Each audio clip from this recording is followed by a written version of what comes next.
హైదరాబాద్లోని tank bund వద్ద తెలంగాణ మాల మహానాడు ఆందోళనకు దిగింది. కాంగ్రెస్ అధికార ప్రతినిధి అద్దంకి దయాకర్కు ఎమ్మెల్సీ రాకుండా అడ్డుకున్నారని ఆగ్రహం వ్యక్తం చేస్తూ అంబేద్కర్ విగ్రహం వద్ద నిరసన చేపట్టారు. ఉద్యమకారుడైన అద్దంకి మంత్రి పదవి ఇవ్వాలని డిమాండ్ చేశారు. సీఎం రేవంత్ రెడ్డి అద్దంకి దయాకర్కు ఇచ్చిన మాట నిలబెట్టుకోవాలన్నారు.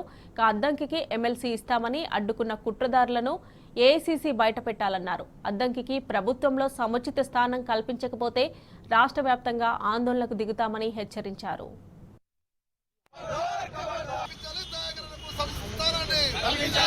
మొట్టమొదటిసారిగా కాంగ్రెస్ పార్టీలో చేరినప్పుడు కూడా చివరి నిమిషం వరకు కూడా బీఫామ్ ఇచ్చినట్టు ఇచ్చి మళ్ళీ చివరి నిమిషాల పేరు మార్చి మళ్ళీ దయాకర్కు ఇవ్వడం.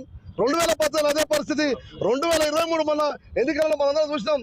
చివరి నిమిషం వరకు కూడా ఉత్కంఠగా ఆయన పేరును మొత్తం కూడా బలం చేయడం, తర్వాత టికెట్ వేయకుండా అన్యాయం చేయడం, తర్వాత 2024 కూడా ఎమ్మెల్సీగా మీరు నామినేషన్ వేసుకోవాలని చెప్పి అధిష్టానం నుంచి క్లారిఫికేషన్ వచ్చినాక, అధిష్టానం నుంచి క్లియర్ కట్ ఆదేశాలు వచ్చినాక కూడా ఆయన నామినేషన్ పత్రాలు మొత్తం రెడీ చేసుకొని బయటకు వెళ్ళే క్రమంలో రాష్ట్రాలు 9 రాష్ట్రాల్లో సంఘం బలంగా ఉంది.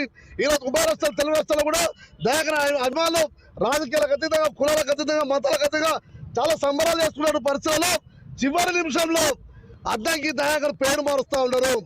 ఎందుకు అద్దంకి దయాకర్ పేరు ఎందుకు మారుస్తున్నారో మాకు చెప్పాల్సిన బాధ్యత కాంగ్రెస్ పార్టీకి ఉందని చెప్పి సందర్భంగా మీరు చెప్పడానికి ఈరోజు రావడం జరిగింది.